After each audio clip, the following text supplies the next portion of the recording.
అఖిల్ అక్కినేని హీరోగా నటించిన 'లెనిన్' ఈరోజు రిలీజ్ అయింది. ఈ సినిమాకి దాదాపు 40 కోట్లు బడ్జెట్ ఖర్చయిందని చెప్తున్నారు. ఆల్రెడీ ఆహ్, all all over the world pre theatrical business 32 crores అయింది. సో, ఈ సినిమా ఎలా ఉంది? ఈ సినిమా మళ్ళీ అఖిల్‌కి జీవితంలో ఇప్పటివరకు ఒక మంచి హిట్ రాలేదు. అలాంటి హిట్ ఈ సినిమాతో వచ్చే అవకాశం ఉందా? లేదా మళ్ళీ అఖిల్‌కి షాక్ తగిలే అవకాశం ఉందా? ఈ సినిమా అసలు చూడాలా? వద్దా? ఈ విషయాల గురించి మనం మాట్లాడుకుందాం. ఇందులో అఖిల్ అక్కినేని, భాగ్యశ్రీ బోర్సే, తర్వాత సునీలు, శివాజీ, బ్రహ్మాజీ, ఈశ్వరి రావు వీళ్ళు యాక్ట్ చేశారు. ఇక మురళీ కిషోర్ అబ్బూరు ఇతను డైరెక్ట్ చేశాడు. నాగార్జున ప్లస్ నాగవంశీ వీళ్ళిద్దరూ ప్రొడ్యూస్ చేశారు. తమన్ మ్యూజిక్ చేశాడు. లియోన్ బ్రిటో తను కెమెరా వర్క్ చేశాడు. కథ ఏంటంటే ఇది చిత్తూరు జిల్లాలో శ్రీరామపురం అనే ఒక గ్రామంలో జరిగే కథ. అక్కడ జాతర జరుగుతుండదు. ఆ జాతరలో అనాథగా ఈ అబ్బాయి లెనిన్ అనే అబ్బాయి ఉంటాడు. ఆ అబ్బాయిని ఆ ఊరి పెద్ద చేరదీసి పెంచుతాడు. సో ఆ ఊరి పెద్దకి ఇంకొక కొడుకుంటాడు. వాళ్ళిద్దరూ మంచి ఫ్రెండ్స్ అవుతారు. ఈ క్రమంలో పెద్దవాడైనాక లెనిన్ పక్క ఊరి మోతుబరి అయిన ఒక అతని కూతుర్ని లవ్ చేస్తాడు. అదే టైంలో ఇక్కడ ఈ ఊరి పెద్ద కొడుక్కి కూడా ఆ అమ్మాయితో పెళ్లి ఫిక్స్ అవుతుంది. ఈ క్రమంలో ఏం జరిగింది? ఎటువంటి ద్రోహానికి లెనిన్ గురయ్యాడు? జైలుకి ఎందుకు వెళ్ళాడు? ఆ తర్వాత ఫైనల్గా అతను తన ద్రోహానికి తగిన పాఠం చెప్పాడా లేదా? ఈ విషయాల్ని మనం స్క్రీన్ మీద చూడొచ్చు. సో కథగా తీసుకున్నప్పుడు ఒక గ్రామంలో జరిగే స్నేహము, ప్రేమ, ద్రోహము ఈ వీటి చుట్టూ కథ తిరుగుతుంది.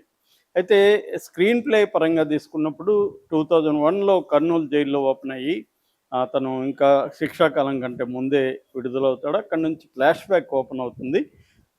ఆ తర్వాత ఏం జరిగింది అనేది చూపించుకుంటూ వస్తారు. సో ఫస్ట్ హాఫ్లో మనకు ఫ్లాష్ బ్యాక్ వరకు ఇంట్రెస్టింగ్గా ఉంది. జైలు అది ఒక ఇంట్రెస్ట్ క్రియేట్ చేయగలిగాడు డైరెక్టరు. ఆ తర్వాత ఫ్లాష్ బ్యాక్ ఓపెన్ అయినాక రెగ్యులర్గా గ్రామంలో జరిగే స్నేహం, ప్రేమ ఇవన్నీ అనేక సినిమాల్లో చూసిన సీన్లే అక్కడ వస్తూ ఉంటాయి. కొత్తగా అయితే ఏమీ లేదు. ఫస్ట్ ఒక 1 అవర్ మనకి అలా అలా అలా వెళ్ళిపోతూ ఉంటుంది. మనం పెద్ద ఎగ్జైట్ అవ్వము, పెద్ద ఇన్వాల్వ్ కాము. ప్రీ ఇంటర్వెల్ ఒక 20-25 నిమిషాల నుంచి ట్విస్ట్ వస్తుంది. అక్కడి నుంచి ఇంట్రెస్ట్గా వెళ్తుంది. ఇంటర్వెల్ తర్వాత ఏం జరుగుతుందా అని ఒక మనకైతే ఒక టెన్షను లేకపోతే ఒక ఎక్స్పెక్టేషన్ని క్రియేట్ చేశాడు డైరెక్టరు. ఆ తర్వాత సెకండ్ హాఫ్లో అనేక ట్విస్ట్లు చోటు చేసుకుంటాయి. మలుపులు కూడా ఉంటాయి కాబట్టి ఆ మలుపుల్లో మనం ఇంట్రెస్ట్గా చూడాలనే ఒక ఫీలింగ్ అయితే వస్తుంది.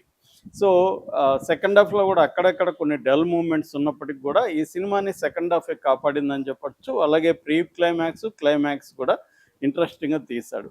అంటే కొన్ని మూమెంట్స్ని ఇంట్రెస్టింగ్గా క్రియేట్ చేసుకోగలిగారు. అయితే ఓవరాల్గా కథ మాత్రం రొటీన్ గ్రామాల్లో జరిగే కథ. కానీ కొన్ని ఇంట్రెస్టింగ్ మలుపులు, ప్లాట్ పాయింట్స్ మలుపుల వల్ల ఈ సినిమా ఇంట్రెస్టింగ్గా డైరెక్టర్ కానీ స్క్రీన్ ప్లే రైటర్ కానీ చేయగలిగారు. అయితే పెర్ఫార్మెన్స్ విషయానికి వస్తే అఖిల్ని మొదట చెప్పుకోవాలి. అఖిల్ చాలా ఇంప్రూవ్ అయ్యాడు పెర్ఫార్మెన్స్లో. ఆ క్యారెక్టర్కి బాగా సరిపోయాడు. గెటప్ కానీ అది బాగా సూట్ అయింది. సో అఖిల్ ఖచ్చితంగా ఈ సినిమాని తన భుజాల మీద మోసాడు. అఖిల్ తర్వాత చెప్పుకోవాల్సింది భాగ్యశ్రీ బోర్సే. అమ్మాయి అందంగా ఉండడం, కళ్ళతో ఎక్స్ప్రెషన్ చేయడం, దాంతోపాటు ఓవరాల్గా పెర్ఫార్మెన్స్ ఆ అమ్మాయికి స్కోప్ కూడా ఈ సినిమాలో ఉంది. ఆ క్యారెక్టర్ కూడా బాగా రాశారు. అందువల్ల అమ్మాయి పెర్ఫార్మెన్స్ కూడా బాగా చేయగలిగింది. నెక్స్ట్ చెప్పుకోవాల్సింది ఈశ్వరీరావు, శివాజీ. శివాజీకి ఎక్కువ నిడివి లేకపోయినా సెకండ్ హాఫ్లో శివాజీ తన ఇదేంటో అంటే తనకి ఇచ్చిన క్యారెక్టర్కి న్యాయం చేశాడని చెప్పచ్చు. ఈ మధ్యకాలంలో శివాజీకి ఎంత పేరు వస్తుందో చూస్తున్నాం మనం. దీంట్లో కూడా శివాజీ బాగా చేశాడు. అలాగే ఈశ్వరరాయ్ కూడా బాగా చేస్తుంది. అన్నిటికంటే కూడా ప్రమోద్ పంజు ఇతను సలార్లో యాక్ట్ చేశాడు. Pramod Panju Vasanth character important character. ఇది యాంటోగనిస్ట్ క్యారెక్టర్ అనమాట. సో చాలా బాగా చేశాడు.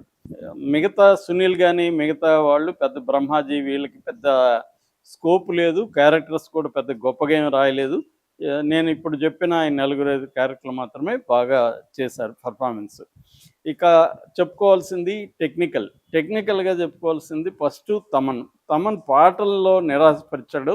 కానీ బ్యాక్‌గ్రౌండ్ స్కోర్‌లు మాత్రం చాలా బాగా చేశాడు. ఈ మధ్య కాలంలో తమన్ బ్యాక్‌గ్రౌండ్ స్కోరు ఇంత బాగా చేయడం అనేది మనం చూడలేదు. చాలా బాగా చేశాడు. అంటే ఆ రూరల్ అట్మాస్ఫియర్‌కి తగినట్టుగా, కథకి, ఎమోషన్స్‌కి తగినట్టుగా చాలా బాగా చేశాడు. అది బాగా ఎలివేట్ అయింది. మామూలు సీన్‌లు కూడా తమన్ బ్యాక్‌గ్రౌండ్ స్కోర్ వల్ల ఎలివేట్ అయింది. అట్లాగే లియోన్ బ్రిటో కెమెరా వర్క్ కూడా రూరల్ అట్మాస్ఫియర్‌ని క్రియేట్ చేయడం, జాతర సీన్‌లు, యాక్షన్ సీక్వెన్స్‌లని క్యాప్చర్ చేయడం చాలా బాగా చేశాడు. ఒక డైనమిజాన్ని ఆహ్, ఎక్కడ క్రియేట్ చేయాలో అక్కడ చేసి, దాంతో పాటు ఒక సిరేన్ బీటీని గ్రామాల్లో బీటీని తీసుకొచ్చాడు. ఇక దీంట్లో ఎడిటింగ్ 2 గంటల దాదాపు 40 నిమిషాలు అనుకోవచ్చు. ఇంకొంత ఒక 15 మినిట్స్ కట్ చేసుంటే బాగుండనే ఫీలింగ్ వస్తుంది మనకి. ఎందుకంటే అక్కడక్కడ పేస్ ఉంది. అక్కడేమి స్లో పేస్ ఉండడం తప్పు కాదు. స్లో పేస్‌లో మనకి ఎంగేజ్ అయ్యే మూమెంట్స్ ఉండాలి. అటువంటి మూమెంట్స్ లేనప్పుడు షార్ప్‌గానే ఉండాలి. సో, అక్కడ ప్రాబ్లమ్ ఉంది. ఓవరాల్‌గా ఈ సినిమా అనీవెన్‌గా ఉంది. ఒక చోట అక్కడక్కడ బాగున్నాయి. కొన్ని చోట్ల అంత గొప్పగా లేదు. సో, ఇక అంటే ఓవరాల్‌గా మనం ప్లస్సు, మైనస్‌లు చెప్పుకోవాలంటే దీంట్లో అఖిల్, తర్వాత భాగ్యశ్రీ బోర్సే వీళ్ళిద్దరి పెర్ఫార్మెన్సు, అట్లాగే ప్రమోద్ పంజు ఇతని పెర్ఫార్మెన్సు. ఈ ముగ్గురు పెర్ఫార్మెన్సు వీళ్ళ తర్వాత